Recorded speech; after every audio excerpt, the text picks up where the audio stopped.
What it is, y'all. Y'all already know it's another mother episode. It's Culture Talk TV, episode 13. And you already know it's your boy Tim, the host with the most. And you already know this is brought to you, sponsored not only by D1 Apparel, not only by SGO Kai, not only by High Roller Sushi, Sister Sarah Garlic Crabs, and don't forget Culture Studios. So today is a special one, y'all. We have not only a fellow influencer, not only a fellow community activist, not only a fellow podcaster, a fellow blogger, food blogger. So y'all know me, I'm a foodie, so we tapped in. Y'all give it up for KREAM, man. Y'all give it up for KREAM, man. Hey, Cream's in the house. KREAM in the house. How you What's feeling? up? How you What's feeling? How up? you feeling? Good. Feeling I'm all right? feeling good. Yeah, Yes. okay. I was so tired to like come out my house. It's just been crazy lately. The energy, I don't even know what's going on. But I was like, Tim invited me to a podcast. I have to show up. Hey, that part. No, that's love. And I just want to ask you, and you are Floridian, right? Yeah, born and raised in Miami-Dade. Okay, fellow Floridian, y'all already know. Okay, so Dade County. So you like a sister to us. 'Cause I'm a Broward County. Okay. Born and raised, Broward County. So tell me, y'all habla English? Wait. I'm sorry, Huh? habla español. See? Oh, I was see, like, habla inglés. Yeah, I speak English. How did I do? You messed up the English part. It's Spanish. Okay, Spanish, but you did fine. let- Aside from that, Let me do it again. Habla español. tú hablas Tú español. hablas español. Yeah, because yo's like me, so like you're saying yo hablo español. It's like, okay. Yeah, so like tú, like do you, you know? Oh, yeah, so. Okay. Yeah, you'll get it. I'll teach you. Yeah. Okay, that part. But sí, yo hablo español. Born and raised in Miami, like I said a little bit earlier, but my parents are Cuban, both of them. So definitely have the Latina flavor, in me. Born and raised in Cuban culture, island culture, Okay. like that, yeah. No, definitely. That's what's up. And so I hear that you've been at for a long time. Yeah. I've been working for the University of Miami. Go Hey, Canes. shout out to the U. Y'all already know. Yeah, 20 plus years. Yeah. Do you go to games often? I do every year. Yeah, I used to have season passes. Now I only do like a few. Okay. Because it's exhausting. Yeah, Going out to yeah. games is like wake up. Depending on the time of the game, but you got to plan for it. Are you gonna tailgate?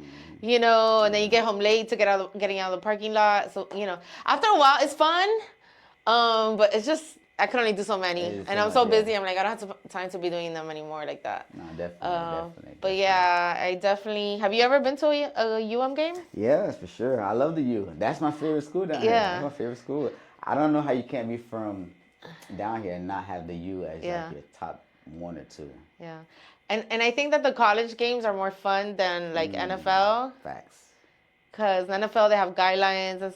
College has too, but it's just more fun. Everybody's younger. I think I don't know. It's just the vibe is more. I don't know. No, it's like that. It's not for sure. It's like that. Yeah. I wanted to ask you just a couple of questions. So before we start off and get jumped on. Okay. So I want to know, as a fellow foodie, as a fellow blogger, this is gonna be a tough one. I want to know your top 3. I know. See, but I just did top 3. I was gonna do top 5, but that was gonna be hard. So I said, you know what? Let me just do top 3. Your top 3 places that you would recommend out of town. As soon as they say, "Hey, I'm on my way to South Florida," and you say, "Okay, I got 3 spots for you." Okay. What are those 3 places? Well, definitely someone that's never been to South Florida. I would take them, or especially Miami, though, because I was born and raised there, so I think I know more about Miami than like Broward, even though I've been up here 7 years. Okay. I would take them to like Calle Ocho, which is like 8th Street in Little Havana. Just because I grew up there and I know that area like the back of my hand, and I know the restaurants to go. I don't even know their name. They're just little small mom and pop places. Okay. So I don't even know the names of the place. But if you see it, you know. Right. I know it's on 13 Ave and like 8th Street, So I would definitely take them there because I'll give them we'll walk the whole block, or it's like actually like a few blocks, and I'll just give them a tour, and then we'll eat really good Cuban food. Okay. So that will definitely be a stop. But I can't give you a specific name just because. Okay, but you know the area. Yeah, yeah. But if you were to give them. Then number 2 for a brunch, I would do Haya at the Satai.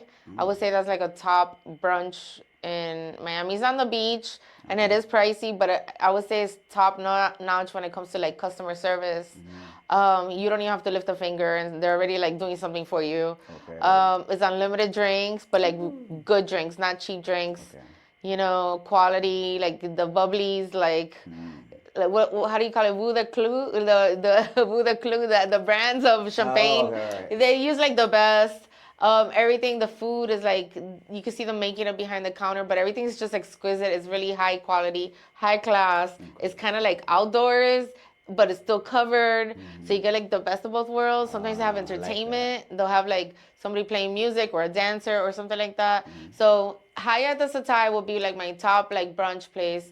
And then number 3, it's just that there's so many good places. I know. But let's go to the sushi route. I will take them to Kubo, Kubo, which is in Fort Lauderdale. That place has been constantly good Asian food. Consistently for like 7 years, and it's here in Broward. Ooh. And I love them. I've never gotten sick off their sushi. Their prices are still like decent. They're not like these crazy like inflated like prices. It's just good every single time I go. And I think I've had a lot of the menu. I've tried like everything, and everything's just like always lit. good. Okay. So that's top 3. I'm glad you only asked me 3 because I don't even know. I just like a little bit of everything, you know. So I really like, and I hate repeating. Google's a place I repeat because it's solid, but it's hard for me to repeat a place if I'm not like absolutely like in love with it. Right. You know? Because you know so many places you can go. Yeah, there's so many places nowadays. It's not like back then you could only go to like one place or, you know, like now it's like everywhere there's a restaurant, you know, and but the crazy part is that like a lot of them are actually really good. Yeah. You know, so exactly. it makes it hard. So it makes it hard. It's like, where do I go eat? You know, it's like unlimited options. Let's go to McDonald's, guys. No. But so look, so I want to know also. Okay, so we talked about food. Yeah. So, number 1, where have you been? Where have you gone out to? Number 1 drink place. Let's say Dream? Yeah, let's say I'm not a foodie, but I love drinks. Oh, drinks. Yeah. Let's say I love drinks. I'm not a foodie. When I go out, I just snack. What can I find? Like, what would you say a top tier number 1? Just one place that you recommend. Fire drinks. Fire drinks. Oh my God, wait, I just had some, but in North Carolina. So hold on, I'm trying to get back to South Florida, like fire drinks, and there's a bunch of places too. There's a bunch of places that have really good drinks. Shit, I cannot name. What's that place on 27 Bar 27 in Wynwood? Man, that place is good. I don't know what the name. See, It's a cocktail bar actually. There's a bunch of good cocktail bars in Miami. You gotta stay away from the South Beach because South Beach does unless you're in a nice place like high class. Most of those South Beach drinks are like those big ones that they just like pour. I don't even know cheap liquor in there, like color and sugar and like juice. They just want to get you drunk. Yeah. So like that's not even no. So. Yeah, I'm the worst with names. Okay, oh my God, I really am. No, all right, we would take y'all on a vlog. I'm a beer girl too, so sometimes I'd rather just go get a beer than like actually go get a drink. Okay. So I love breweries. I love Funky Buddha. I love Yeasty Brews. The one I went to the other day. Oh God, what was the name of it? Jesus, I'm so bad with names. So you're a brewery. There's a bunch. I'm a brewery girl. Okay, Yeah. Okay. Jake Wakefield. They're closing in Wynwood, but I love their beer. Hey, shout out. Yeah. Okay then. That's what's up. What's up. So I want to, dive a little deeper into KREAM. So how was it like for you growing up in South Florida, in Miami, Dade County? How was it growing up? Okay. All right, let's go there. Okay. I mean, I'm a little older, I think, than you guys. I don't know how old you guys are, but see, when I grew up, I was born and raised in Westchester, Miami. Westchester is highly Hispanic. That's pretty much it. You barely see anything else. at that time you did see a few white because it was transitioning that like Hispanic was taking over. But you kind of didn't see anything else. You didn't really see Asian. You didn't see black. Like it was just Hispanic or Latin. You know, understood. like people. That's the hood. You know, like Understood. the. So, anyways, so I was brought up like in that environment, and I hated it. But anyways, Well, what did you? Okay. but like I just. Oh, go ahead. Well, what did you do for fun? Like, what is some For things- fun, I would go yeah. to Hot Wheels roller skating. We'll be in the ice skating ring. You ice skating? Living Not, in no, roller Miami? skating, sorry. Oh, Roller skating. We were roller skating at Hot Wheels. That would be the place to go. We'll go to the mall. We'll tell our parents we're going to the movies. I was a bad girl. We would like lie to our parents. Like, we started off by going to the movies, and then there was a club across the street, so we would just cross the street and go to the club. Okay. Town and Country Mall in Kendall. And we'll just end up clubbing until our parents were watching 2 or 3 movies back to back. Okay. And when they'll pick us up like at midnight or 1 o'clock in the morning. And we were like 13. Okay. So, yeah. And then this club, it was terrible. They had like cartoons of porn at the time. I didn't know it was porn because I was 13. So I kind of was just like, what kind of cartoon is this? I didn't know what the word porn was, I guess. Right. I was just having fun, like with dancing Of to the course, of music. course. And now that I think about it, we talked to my friends. We're like, shit, they have porn in there. And everybody was like underage. That's crazy. Wow. Yeah, nowadays that wouldn't fly. Wow. But yeah, but anyways, point of the story is we did crazy shit like that. I have so many crazy stories. I got into gangs when I got into high school, which was like a totally bad move. But I was in Kendall, and like during that time, I was heavy with gangs, you know, and those were my high school days. Okay. So like I used to be like a little bad girl. Okay, so now I'm like just a foodie. So But yeah. So you was a little troublemaker. Yeah, I was a lot into like hip hop. That's when in high school was when I got into hip hop because during that time a lot of New York was moving down to Miami. Oh, it sounds familiar, right? It's happening now. But during that time, everybody was just pretty much the same income, you know, and it was just that population. So hip hop was kind of new in South Florida. And a lot of my friends that I felt comfortable around were like them, you know, like the hip hop crowd, you know, because I love hip hop. And I was involved with gangs too, so it just kind of like fit in, you know. Who'd you listen to?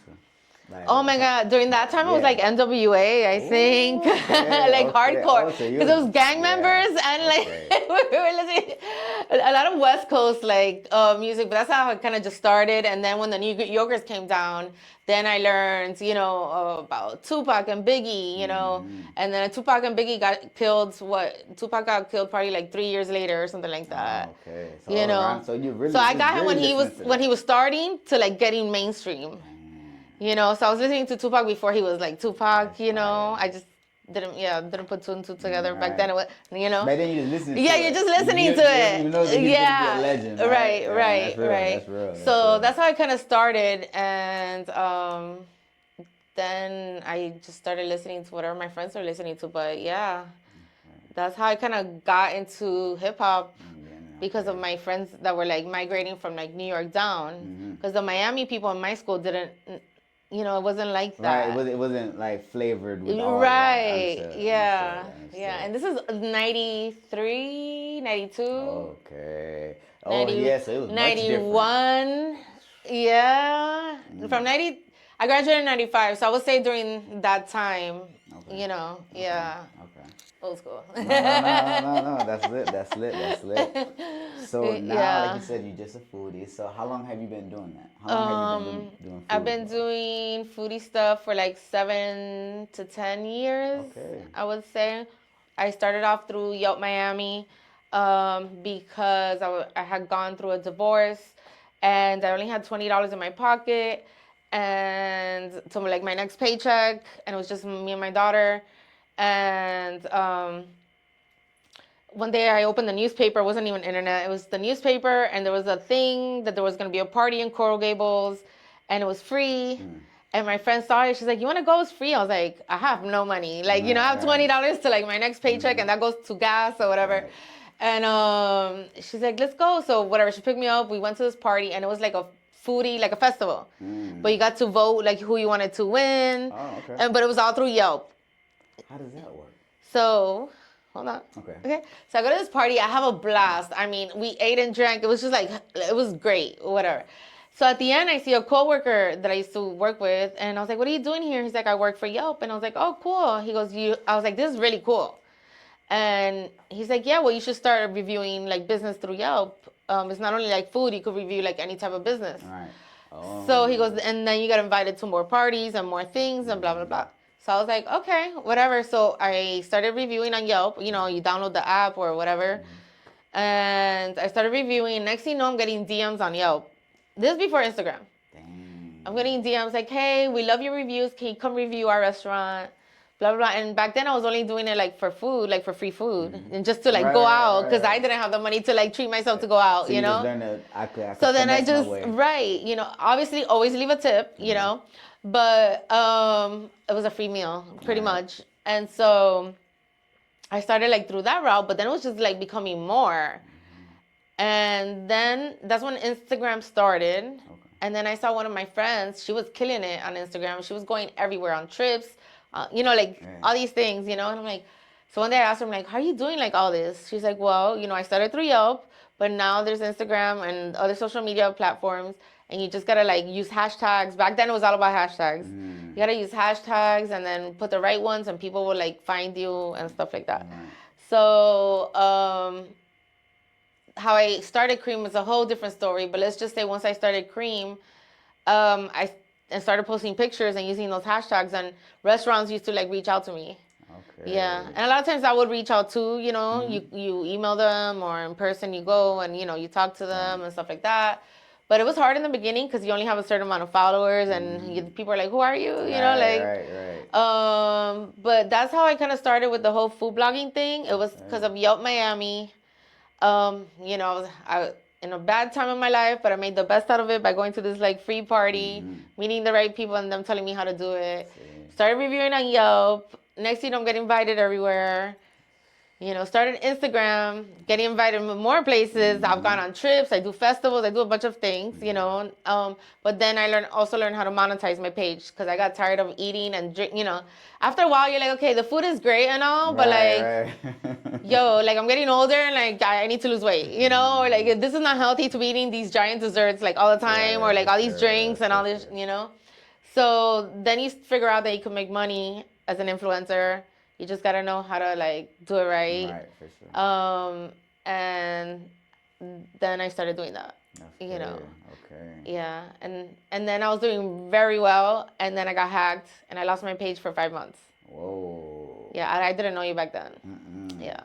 So like last year, I didn't have my page for like 5 months, and that course I probably lost like 5,000 followers or something like that. I can imagine. Yeah, and I didn't think I was gonna get my page back. But the only reason I got it back was because I know somebody that works in Meta through Yelp. That I had met her through Yelp Miami, and we were just friends. And I sent her a message. I was like, I got hacked. I used to work for like Meta, and she's like, yeah. She goes, give me your info, send me your page. I'm gonna fill out a family and friends form. And she goes, it's gonna take a while because there's a lot of requests, but I'm gonna put yours in. And so it took 5 months, but I got my page back. Damn, that's good. That's good, but how? And that's my story. But how does it get hacked? Like, because I hear a lot of people's pages get hacked, but how does that happen? First of all, I think someone got really jealous because I think I figured out who did it, but I cannot say. Okay. But I am smarter than to click on any link or anything like that. The things that people tell you, not to do to get hacked. You don't click on a link that you don't know. You don't open things from people you don't know, or even if you know that person, just you gotta be careful. Maybe because sometimes they got hacked and they're sending you something, or you know what I mean. Exactly. So I follow like all those phishing rules and stuff like that. But this happened the day after I interviewed Trina. A few days after I interviewed Trina, and I think someone got really butthurt that I did that, and because they asked me for my phone number specifically. I didn't put two and two together till like recently. Okay, they asked me for my phone number specifically, and then they even called me and we had a conversation on the phone, and the next night I get a message saying, "I sent you a text. Don't open it." And I got a request like on my Instagram from someone that I knew, but I knew it wasn't her. I knew she got hacked. And then, but that person's in the same circle. Okay. And then I was like, this is a fake request. So then I blocked it. And then, but before that, they sent me a message saying, I just sent you a text. Don't open it. And I was like, what? So I see a text come in and I don't open it because the last thing I want to do is open or click on like A link or anything. something, right? Well, I should have because that was Instagram telling me that someone was trying to get into my account. No. You know when you log yourself out, you get a text and or you know, right. right. Well, that something. person did a reverse psychology on me where they told me don't open your text, and that's exactly what I did. What I did, I did not open my text. Oh shit! So they stopped you from. They stopped me. Yeah. Oh man. Yeah. That's bullshit. Yeah. Yeah. So that same night, I was on my phone and I saw it says you've been logged out of Instagram. Oh man. And right there, You know, like, I knew. I was like, fuck. Damn. Yeah, that was terrible. My heart sank. That was when I was making the most money on Instagram. I had everything monetized. I would go to restaurants, you know, and like get paid for showing up, you know, like doing reviews for them. I had everything like monetized. Like I was doing, it was like a side legit business. Right. Now I'm like, I gave all the shit up because let me tell you something. When you lose your job like that, because you lose your job. All right, facts. When you lose your page and you work on it, it's like literally breaking up with someone or it's like losing your job. All right. You know? So I had to connect. It's eye-opening because I had to contact everybody I used to work with before. You know, that I was working with and maybe I owe them posts and stuff like that. And when I told them I was hacked, everybody was like, oh, we can't work with you anymore because you got hacked. Oh, sorry, we're not going to pay you because you can't complete the thing. Oh, sorry, you don't have the followers anymore. We can't work with you anymore.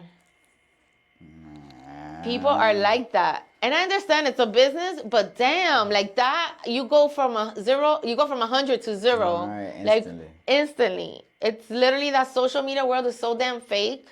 And I know who turned their back on me, and trust me, you know, I know who they are, and I'll never work with them again. And trust me, karma, you know. But like that was rude, you know. But it puts into perspective who are you without social media. That's fire. Okay, like who are you, Tim, without social media, without this podcast, without your foodie stuff, without like who do you do what do you do aside from this in this fake world? I'm not saying we're fake, but of this illusion that we've all like put on social media or TV or the internet and all that. Like who are you? Like if all this went away, what are you good for? You know, I'm glad you said that. I know someone, right? I told them, I said, you know, Instagram's fake. I promise you. They told me, no, it's not. I was like, but then it let me know where we stand as a society. Yeah. You know what I mean? Because she was like, I said, you know that's fake, right? She was like, no, it's not. I'm like, and I didn't even try to go deep into it, like how you were just saying, like, what are you without it? Yeah. You know? Yeah. Because a lot of people, they can't fathom that. Yeah. You know, some people are like... I kind of wish sometimes, like, as much as I love, I'm a very social person, and I love doing things like this. That's why I came to, you know, like, you know, because I love talking and being on podcasts. But, man, sometimes I wish it just all goes away so people could just be checked back into reality so quick. It's going to happen. Like, I think all them people that just think they're, like, influencers, what you know, like, and they're not really, you know. Facts. Yeah. So that's why I give back. When this happened to me and I thought of that, I'm like, who the fuck am I without KREAM, without this page, you know? Okay, yes, I lost money and clients and stuff like that. You know, maybe my old pictures or whatever. But I'm still Monica. I'm still KREAM. I'm still dope as fuck. You know, I could meet people wherever the fuck I go. You know, I could do whatever I put my mind to. Like, I help people, you know? So it's like, I know who I am. Right. I make people happy when I walk in the room. You know, like, I make people giggle, whatever it is. And it's like, shit, that's who I am. Right. Yeah, those are the qualities that I know that I have and I know I'm good at. And that's you know, real, though. That's real. Right. So without the social media stuff, I'm still gonna get it going on. Right, you know. Right. And, so. And I just started my mom's Instagram, right? Oh God. So, but she's like, she does like childbirth care, things like that. So it's not for personal, it's for business, you know. Yeah.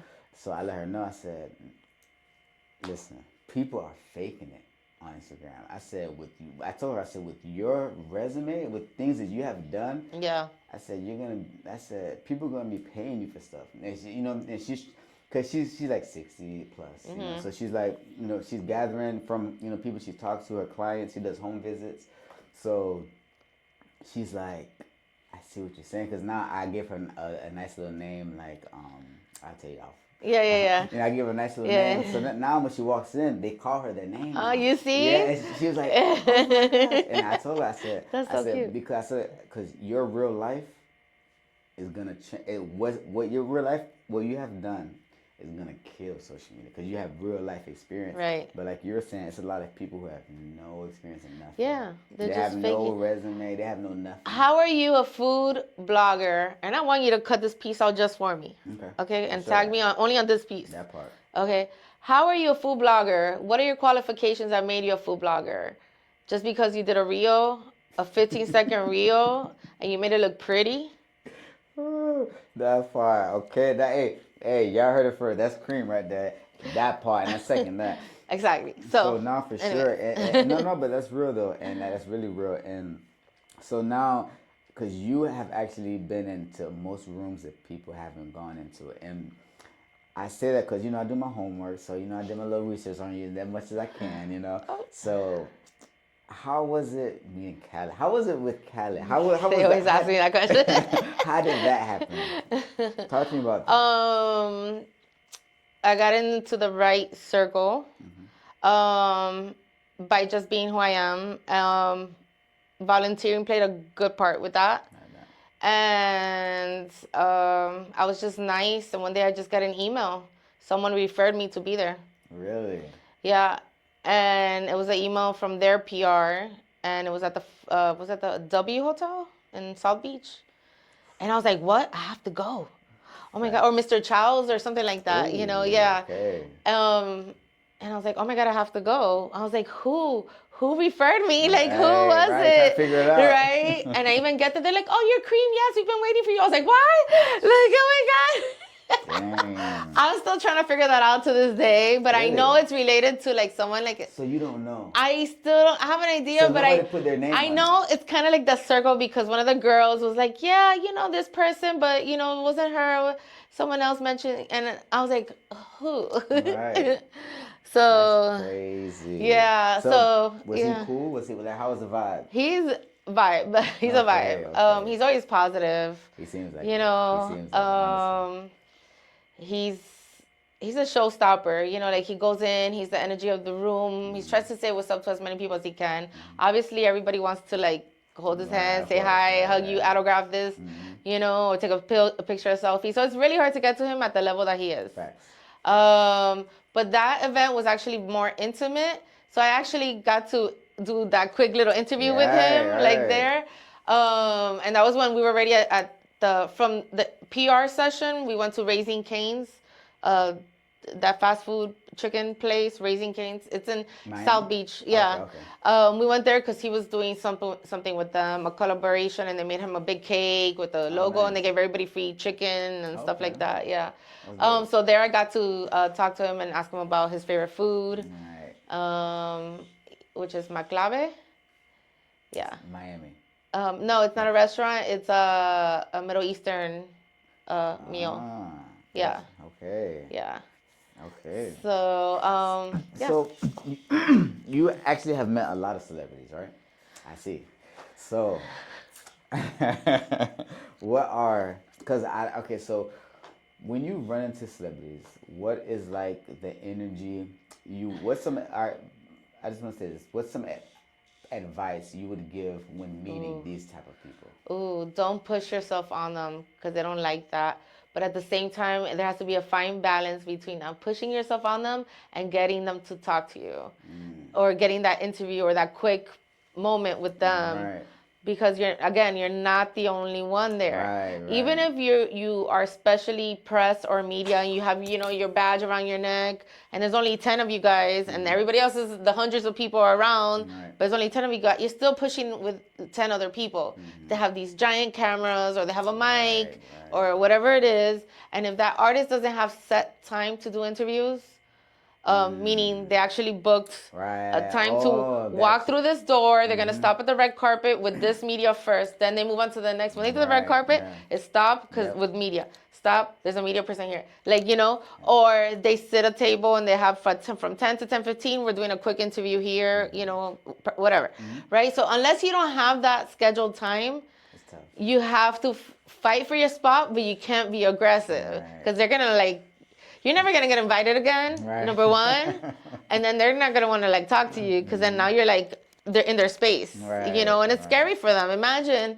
right now a bunch of people start coming in here and start taking pictures of us. Right, We're like, right. Nah, like, you're right. Yeah, Monica, smile. How's your boyfriend? How's your mom doing? Oh my God, you look like you gained weight. Like, you know what I'm saying? It's like, are you pregnant? It's annoying like as that, fuck. it's like that. So I just think you just have to be yourself in whichever way that is, but do not push yourself on them, which I see that happening a lot. A lot of people do that. A lot of younger people, they do that. They push themselves on the artist. And it's like, no, they're people too. All right. So what is some cool vibes you have gotten from some celebrities? Like I seen you with the Kodak. I seen I seen you have a lot of status out here, So I see they call you the celebrity food blogger. I seen that. So what's it like meeting Kodak? So I had set time with him, and we all had our time, there, and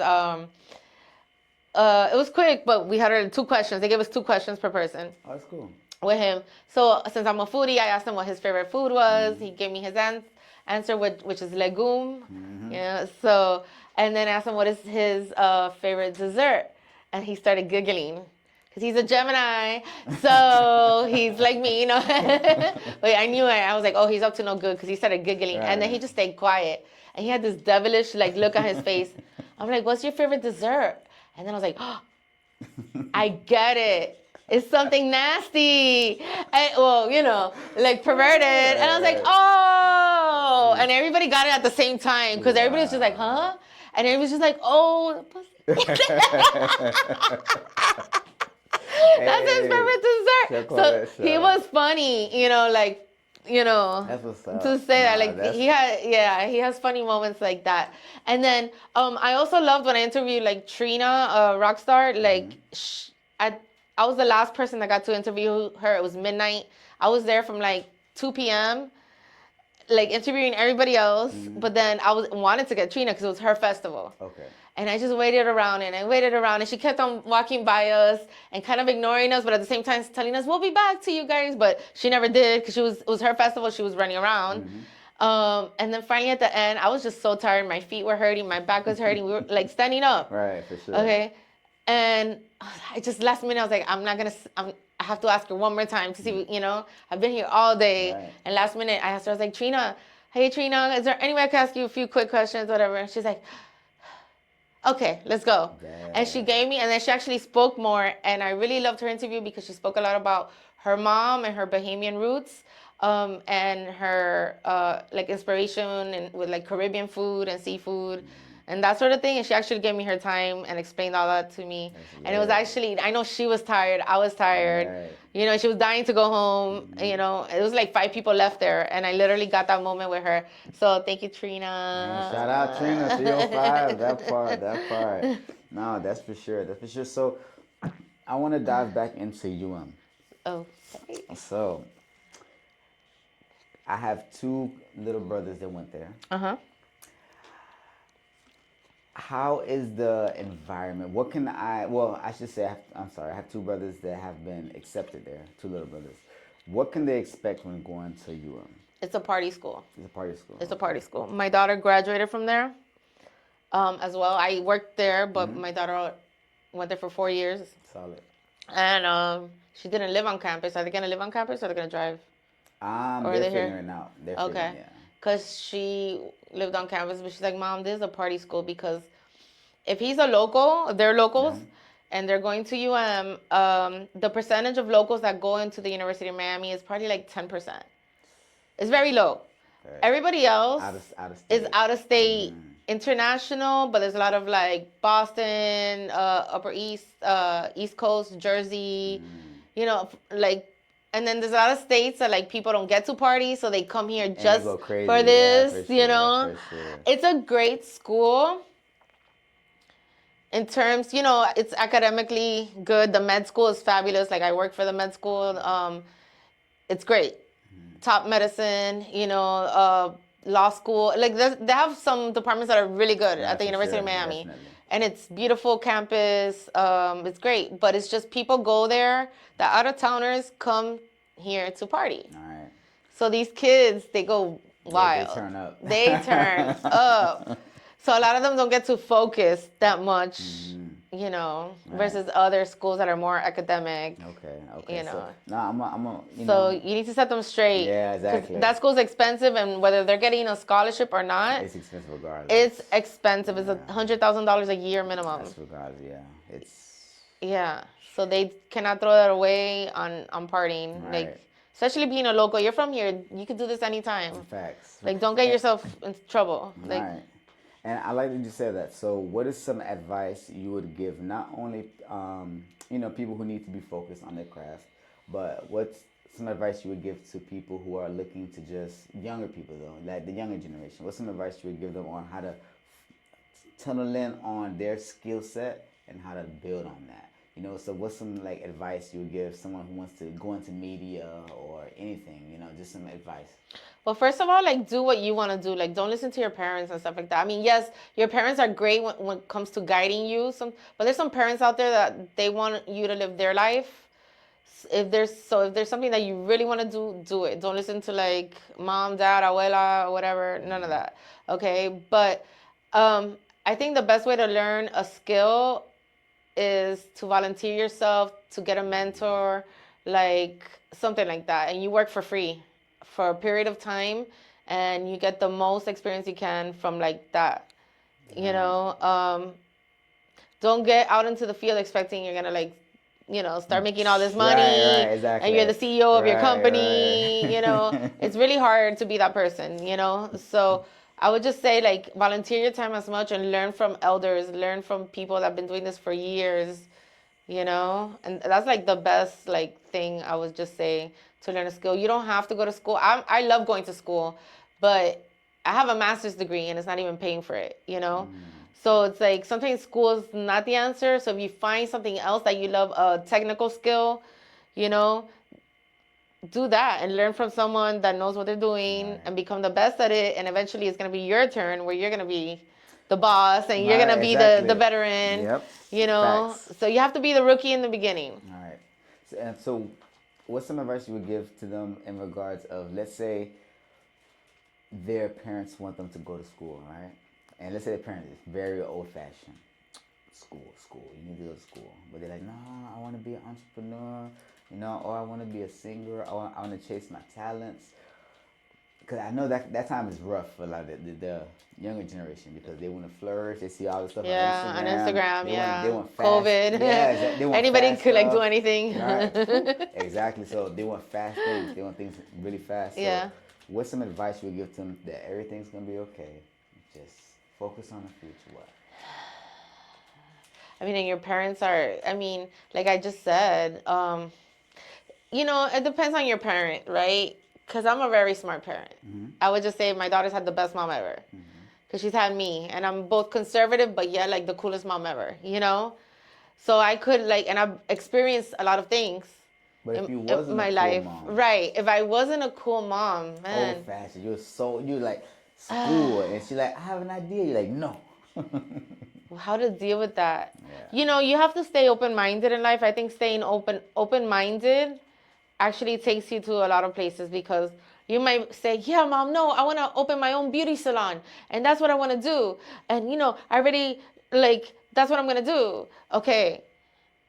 Your mom might be right that she'd rather you go to school and become whatever, a teacher, a nurse, whatever, you know, a doctor. Your mom rather you do that and you would rather be a beautician, right? But okay, did you research the job? Like, did you research what you're going to be doing the rest of your life if you get into this? Let's say they haven't done nothing. Okay. They have a dream. So they have a dream. Well, you have to research what you're getting into. Okay. Go spend a day at a beauty salon, and you're going to see the lady sitting in her chair freaking 10 hours a day, like this, going like this. Like this, and then she's all full of dust because everything she's filing is like on her. She's smelling all these chemicals, Now, if you love that, if you love doing nice nails for people or doing people's hair and, like, go ahead. But do your research of the career that you really want to do, whether it's going to school or not, because regardless, you're going to be stuck with this for a while. I'm not saying you have to be stuck with it forever, but if you're going to get into something, you have to get into something. You got to find out, do I need a license to open my own place? What certifications do I need? Permits?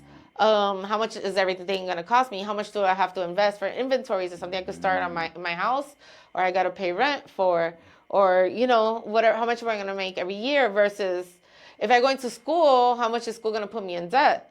Is it going to be a $50,000 debt now that I'm going to go into, get myself into, but I could make more money cutting hair, So like whatever you do, I would just say whether your mom is telling you or not. And the thing is, if you do your research and you come to your parents with those facts, your parents are going to be proud of you. Facts. And they're going to be like leaning towards supporting you.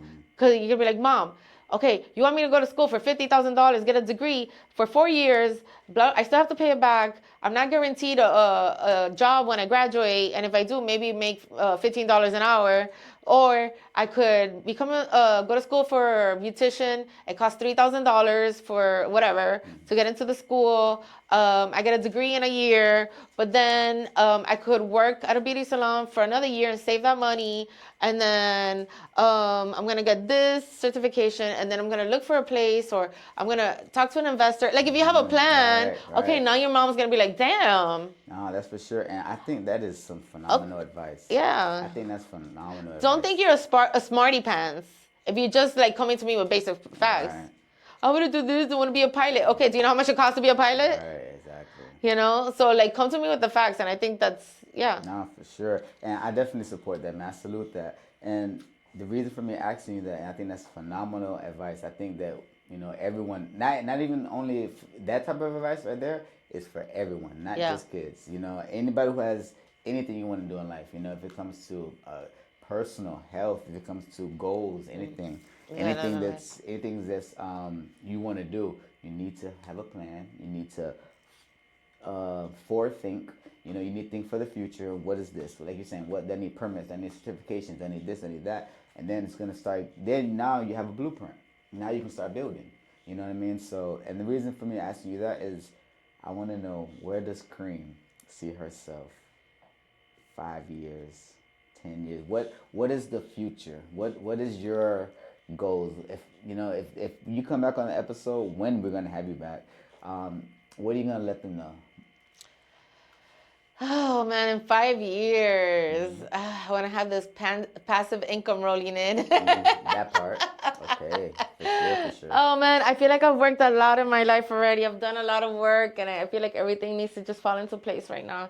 Okay. So what I'm working on, right? My festival. So if I get this going, this is something I could do once or twice a year and make enough and more money than what I'm making now in my regular job, So I have my little plan with that, So it's like, if this works out and I get my, like, for example, like an investment, a house, whatever, an investment on a property going, or something like that, and just have that money coming in, right, really. Versus me working for the company I'm working for, making barely anything, and you have to be there, struggling, and have to be there, and have to deal with these people telling me what to do, So instead of people telling me what to do, I'm telling myself what to do, and I'm working on my own stuff. Sure. If I could do it for somebody else, I could do it for myself. For sure. So this is like a big project I'm working on. So I'm hoping that in 5 years, all of this has come together. And I've already benefited from the fruit of my labor. Already started, right? And started. Okay, and because I really want to be at a place, not to sound like cliche or anything like that, everybody wants to travel and stuff like that, but I kind of just do. I already love to do that before social media and all this Right, stuff. right. I love being on airplanes, which a lot of people don't. Like it's like I love that. That's what's up. So like I kind of just want to do that and not worry so much and spend more time with the people I love, like my mom. That I barely get to spend time with her because I'm always working, Like, so if I could be at a peaceful place, I'm not talking about luxury. I just want to be at peace with, like, the finances, like, I have financial freedom, That's the Right. like, fuck the bag, like, the purse, and the shit. I don't care, like, about that, Right. Everybody, of course, it looks pretty, but I care to be, like, financially free. That's the goal. Yeah. That's the goal. That I could do whatever I want, whenever I want, Exactly. So. And I think that a lot of people don't even realize what comes with financial freedom. I think a lot of people are chasing, like you said, chasing the money, the bag, or chasing this or that, and it's like, but that doesn't come with nothing. Yeah. It just comes with that. If you don't have any aspirations, you don't have any goals, all you want is the money. Like what? Then what? So I love the fact that you already have, like you said, you already have tenure in your future. Yeah. So you already have tenure in the future, which means like for them that your fruits of your labor will start paying off. And I see that just from looking at your page. I mean, I can. For me, seeing your page is like she's a star already. But I like the fact that I love the fact you're humble. I love the fact that you're humble. You know who you are. You've been in some rooms that people don't even get in. You've been around people wish they can be around. So it's like I salute that. Because you already know you're on a mission.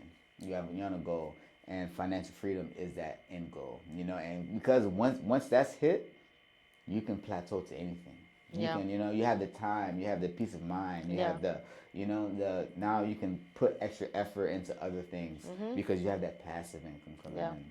So even like the volunteering part, if I could just spend more time with that, not only do it once a month on a Saturday, how we do it, but like just be able to do something else, giving back. Another time, like do a little bit more of that or just giving back or, I don't know. There's so many people that like need help. I'm not saying to like do it all the time, but just to be able to give back more, That's facts. So, that's facts. Yeah. And how long have you been doing the food giveaway? Probably like 2.5 years now, I think. Okay, It's been a minute. I remember one year, it was like at the hype of my like foodie career, I would say, when I had everything when I told you monetized, and I was doing really well.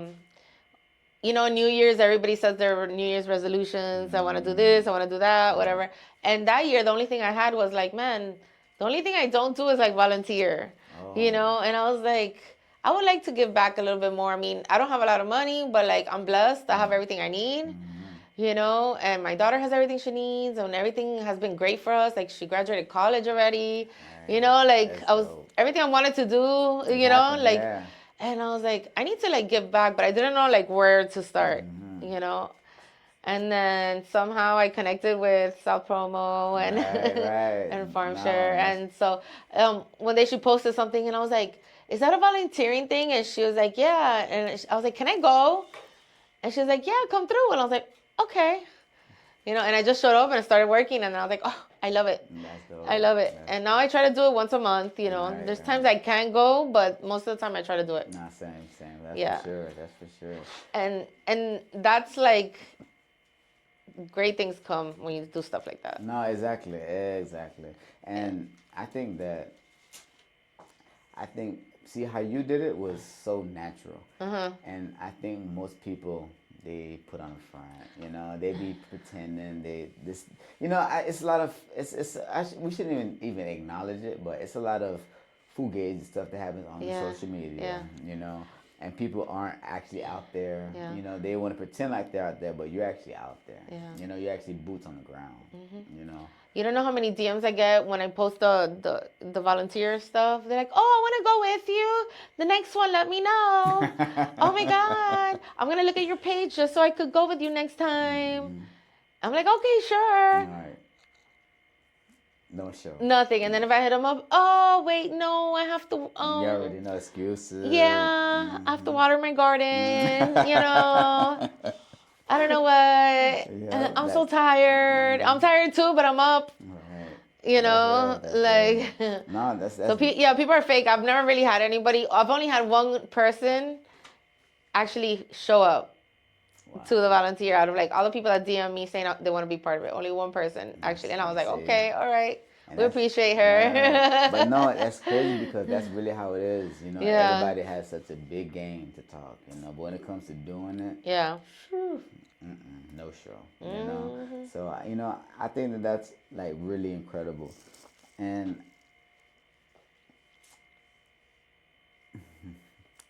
I want to know your opinion about this really quick. Okay. So, what is your opinion on? Okay, so do you think you can thrive without a social media? Yes. It's hard when you have it available. Well, no, like. But thrive without it? Yeah, let's say somebody just wants to thrive without it. Is that in these times? On these times, so okay. It's not that it just disappeared. It just means that like I personally don't have it anymore. You know, because I whatever. Oh, that's hard. Or let's say somebody never had it, or never. Yeah, let's say. See, the thing is, if you never had it, you don't know. Because there's still people that don't. Oh, I like that. There's people that like, yeah, I've never really jumped on. One, actually, my childhood best friend does not have an Instagram, does not have a Facebook. That's wild. She does not. You cannot find this girl, which is amazing. That is. You have no idea who this person is. That's crazy. Okay, unless you meet her in person and get her phone number. That's rare. You have no right, which still bugs me out because I'm the biggest social media person, and I'm like, this is my best friend. You know, like why is she not on here? So she doesn't know anything what I'm talking about. That's crazy. Yeah. I was to her, on a podcast or this or that. She's like, huh? You know, like she's not in that world. And she's the smartest person. She's a nurse, a Baptist forever. She has her kids or whatever, but like she's not about that life. She doesn't want nothing, her private life being out there or even caring about anybody else's like private life, which is crazy. Yeah. I'm a very social media person and I do like it. Even though that now, in the past, I would have said, no way, there's no way you could take away my social media. But now, after going through like losing my account already, when I lost my account, it was hard the first like 3 weeks. But then after that, I was actually okay with it. And I didn't feel stressed. So did it give you like a peace of mind? Yes. And you don't feel stressed and then you don't have to worry about comparing yourself to anything or seeing what this person's doing. That's it, man. Or like who's liking their pictures, you know. Imagine dating someone without having an Instagram or social media. Like they don't have it and you don't have it. You have to go back to actually spending to the basics with it. Yeah. Right. Like now you can find out, like you have a crush on somebody, you can find out their mom. You can find out everything about like them, right? What school they went to, who their high school girlfriend was, whether like if you can't find them, you can find their homies page and you can see them through their homies page. Like there's no privacy. And that's the thing. So, if you're playing on social media, you're dumb because any girl or anybody can find out anything. Okay. Hey, that's a tip right there. That's a tip right there because that's so real. It's very real, you know. Yeah. And I can only imagine that your homie has like such like a peace of mind when it comes to that, you know. Yeah. Because she doesn't think about it. It doesn't cross her mind. She doesn't spend hours on the phone like this. Right. She actually sits up straight all the time. See, man, that's crazy. He's like, huh? But no, that's wild. That's wild. So, and the reason I asked that because we are all stuck. Yeah. You know, in that, you know, and it's like, I think that we all have to kind of like find self. I think self is gonna like, you know, self. You know, I think finding your actual purpose, your actual like yourself, like you're sitting back thinking, I want to do volunteering. A lot of people don't give themselves that time, that opportunity to find out what do you really want to do. What is really calling for you, you know? And most people, you know, I just want to get any money. Yeah. It's like, you just get a job then, you know, because it's, and that's one thing that I can say I don't understand. People want money, but don't want to work. Right. I don't understand that. And that's how it is nowadays. That is exactly how it is. It's scary. And here I am with a master's degree looking for a good job and then nobody wants to hire me. It's crazy. But it's okay. I have my other plans. And what do you have your degree in? It's a master's in healthcare quality, innovation, and strategy. Oh. So it's a healthcare degree. It's like a healthcare administration degree. It's like I really wanted to make a difference with quality. You know, the way you go to a doctor and the doctor actually spends time with you and actually looks at you in the face, which you rarely get that nowadays. Now everybody's on their tablet, typing their the notes in, which is convenient, but it's like there's the quality in healthcare has diminished. Same thing. I mean, I'm not saying you don't get good quality care, but it's It's different. It's hard. If you don't have access But no, don't say to that. healthcare. It's not hard. It's almost like looking for treasure, though. To be Yeah. honest with you, it's not hard. It's beyond hard. Yeah. Because these doctors now are overworked. The Yeah. staff is overworked. Yeah. You go there, everybody's kind of like frustrated. Yeah. So you're not really dealing with woosah when you go there. You're Yeah. kind of like everybody. You're a number. Yes, you really get to see it right now. Where I work, they do reports once a month on the doctors to see the productivity, So that's good. and how many patients are they seeing. And dude, it's crazy. They want like, oh, you have to see a patient every 15 minutes. Every 15 minutes. How is the little 70-year-old lady that walks slow, has back pain or her knee pain, diabetic, heart problems, and you expect to see her in 15 minutes? Nah. She's like 30 to 45 minutes. So, Okay, so they're squishing these patients in for numbers to get that paycheck, and it sucks, So I was hoping to be able to be a change for that, but it was just it's so difficult. It's all politics. I will have to become a lobbyist in like healthcare or something like that. Right. I don't even know, like. Nah, and but like I told you, my mom, she's in the healthcare field, and that's all she said. She's like, it's horrible. Yeah. It's horrible right now. And me, myself, I'm not in that field, so I hear what she's saying, but when I go to the doctor, I see it. Yeah. I see it. You are just a number. They want you in, Out. in, out, in, the most, in, out. And when you do find a good doctor, because I've actually found a good GI doctor, so, when you find a good doctor, it's like, Yeah, you're in the early. yeah, exactly. You're mine. And then they switched my insurance, right? So, so I lost my doctor. I switched back to the other insurance. I just didn't go to the doctor for the month. Yeah. Because I'm like, I'm not going to see another doctor. Yeah. When you find good health care, Yeah. you stick with it. Because it's rare. It's tough out here. Yeah. So I respect the doctors. I respect everybody in that field, and I think that it's something that's gonna turn around eventually, hopefully. Hopefully, I don't know. I don't know if healthcare will change.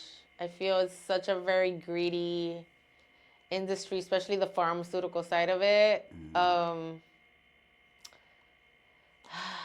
do I say this? I don't think it's gonna change, unfortunately. Or if it is, it's gonna be a very long time before it does. And we may see change in doctors or a center, but not overall. Is that we still have a lot of the old doctors now are retiring already, and that was like the old way. Like a lot of my old doctors, they want to retire because they cannot deal with this new way of seeing patients every 15 to 20 minutes, and then you still have to type in a whole thing, a whole case, like in the computer. So you pretty much got to do that while you're seeing the patient, because if not, it's just going to like stack up or, you're going to have all this backlog. Or it's so bad. So they want to leave because they're like, I don't get to spend time with my patients anymore. And if I do, they bitch at me, Yep. And that's real. So a lot of them are retiring. So we're getting new people, new generation, which is fine. But first of all, did you cheat on your exams? Because nowadays kids cheat. My daughter was telling me at all these kids damn cheated. And they know the best ways to do it too. Yeah. They got all the tricks. Yeah. They even have a test that you pay for and they already give you the answers. Because there's people behind the scenes. Yeah. And it's like, I hope you're not my doctor. I know. That's the thing, though. First of all, that's crazy. Back then it was more difficult to cheat, or because there wasn't all this technology, and you couldn't go to Google and look up an answer or whatever, right? You have to actually find it in a book, But I just feel like the new generation of doctors might be better with the computer aspect of it. Actually, they are better. but it's just the quality. It's going down. I don't think it's gonna be that good. And I agree with that. You know, I definitely second that. KREAM, I want you back on the show. Okay. I want to do definitely a number 2 with you. So we're gonna do a part 2, y'all. We're gonna do a part 2 for sure. So KREAM, I appreciate you. I want you to come back on another episode. Y'all already know it's another episode, Culture Talk TV, episode 13. Special guest KREAM. Hey. And y'all already know. Y'all check us in. The link will be in the bio. Her information will be in the bio. If y'all want to follow KREAM, her information will be in that link. Y'all follow. And then we'll be back to y'all, man. To the next episode. Boop, boop, boop, boop, boom.